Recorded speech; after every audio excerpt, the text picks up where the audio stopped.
Hi, Year Nines. This is just a quick video that I'm going to go through the current assessment task.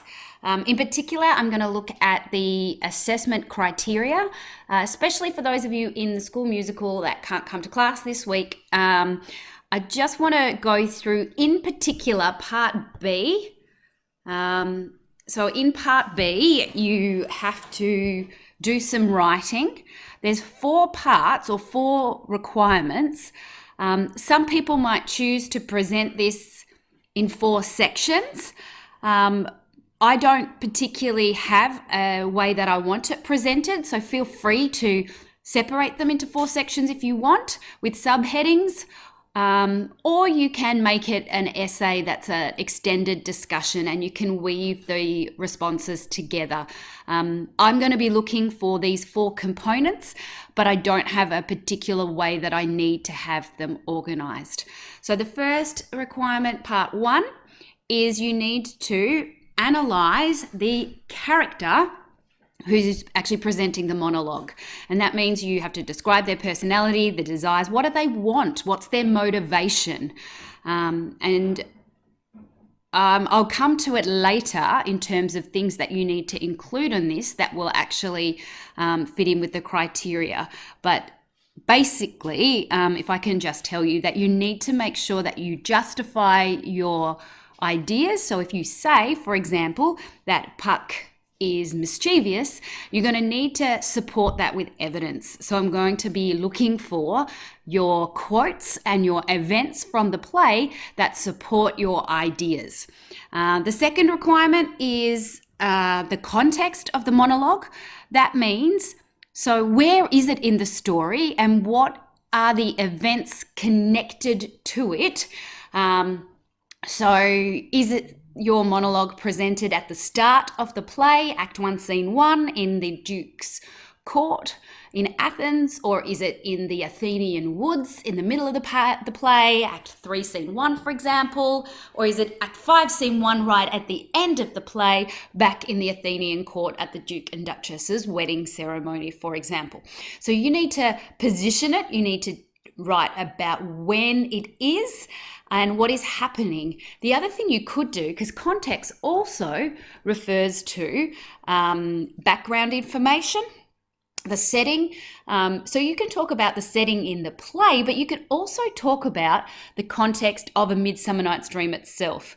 And that is in 1590s, written by Shakespeare in England. So although it's set in Athens, the place it was written and the culture of that time, particularly when you're looking at women's rights, for example, the fact that women needed permission from their fathers and from the perhaps the ruling authorities before they could actually be given in marriage to somebody. That might actually be something that, for example, you would discuss there. And the third point is the language of the monologue. You need to analyse the language. So what we did earlier this year with the language analysis, that will really help in this part here. So you need to talk about the purpose, why the monologue is actually written. Why did Shakespeare create this monologue? What was he trying to use this character at this point to communicate or convey? And then analyse some of the vocabulary in it. Is it like any powerful vocabulary, emotive vocabulary that have quite a strong intended impact on the audience? Is it creating sympathy for a character, for example? Is it creating humour, for example? Is it creating anger or grief or fear? What is the language doing? And then when you look at the language, you're going to tell me how Shakespeare has constructed it.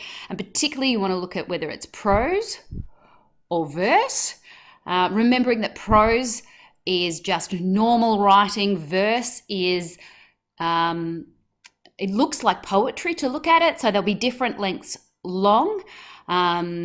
And Usually the most common form of verse in Shakespeare's writing is iambic pentameter, which is a 10-beat line, da-dum, da-dum, da-dum, da-dum, da-dum, like the heartbeat. Remember we did that. So you've got blank verse and rhyming couplets or rhyming verse. And why did Shakespeare create that language in that way?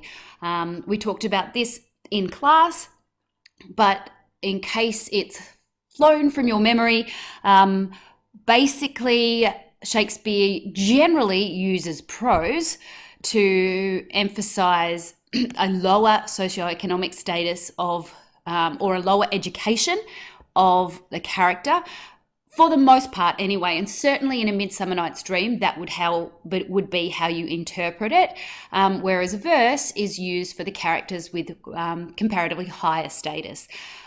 King Oberon, Queen Titania speak in verse, Duke Theseus, and all the members of the royal court speak in verse, and of course so do the world of the lovers, Helena, Hermia, Demetrius and Lysander. The prose is spoken by the mechanicals. That shows their relatively lower status or lower education level. Remembering that there's a great quote towards the end by Philostrate that says, "They had never laboured in their minds until now," which kind of emphasises their education standing.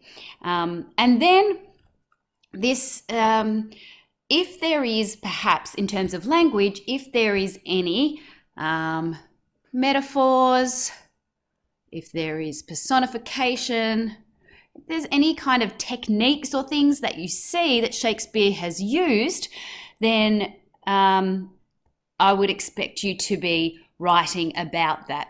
You need to tell me about the language that Shakespeare has used. Then the final section is you get to write your own version without copying from the No Fear Shakespeare book. But the purpose of this is to show me that you understand your 8 lines. So all those words, those beautiful Shakespeare words that show language change, and maybe they're unfamiliar words, that you've looked them up, you know how to use them, and you've put them into modern English. If you can be creative with that, that would be great. I think that would score you some extra points in the language criterion of the assessment task as well. So that's the task. Feel free to keep them separate in separate sections, but if they start to interweave because you're not necessarily, like some of these things are actually connected, language might be connected to character, for example, that's okay too. Choose it however feels best in terms of what you want to say. But the next part I want you to look at is the next page, which is the criteria that I'm using to assess you. There are 3 criteria. The third is called performance. This is from the Australian curriculum. And this one is basically from your monologue itself. Okay, that's just when you do the monologue. But these 2 are the ones I'm going to talk about today. These are your MYP criteria. And we're using A and D. A is analysing. We use this same set of criteria. We use the same criterion A, analysing, for your language analysis task that you did earlier this year when we did the analysis of the Animal Farm speech, and we also used it when you analysed the advertisement, the advertisement that you spoke about in your oral presentation. So that's the criteria there for analysing. We're also using criterion D, which is using language. Okay, so you can have a look at those in your own time. Notice that they progressively start at limited here, limited analysis of creators' choices, effects, rarely justifying opinions, and it moves from rarely and limited to adequate and some examples. Then it moved to competently and sufficiently, and here at 7 and 8 we're at perceptive and perceptively, and a range of examples and detailed justification. So it kind of progresses, but it's the same criterion or the same three strands here are basically the same. And if you have a look here, analysis, three parts to it that I'm assessing. One is that I'll be analysing the content, context, language, structure, technique, and style of text. So here, that one, you'll need to be talking about, okay, analysing what is said. So how well do you understand the content and can analyse the content? So analysis is going to really look at how it's constructed.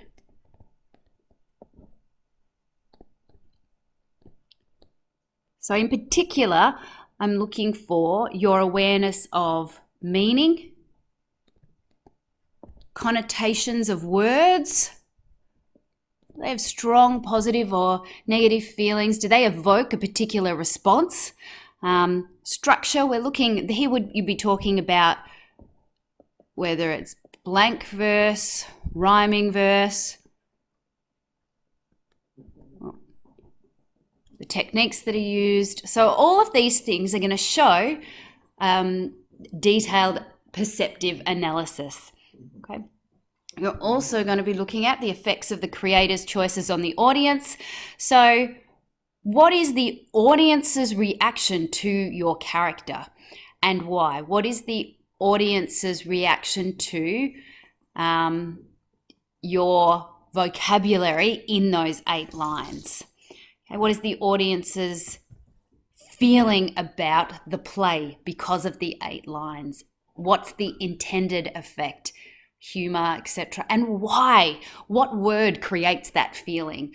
What, if it's a malapropism for Shakespeare's humor, that's the use of an incorrect word, for example, or is it a particularly emotive word to create sympathy? So really look at what the intention is there. And the third part, justification of opinions and ideas with examples and explanations. And to do this really well, you need a range of examples and they need to be relevant examples.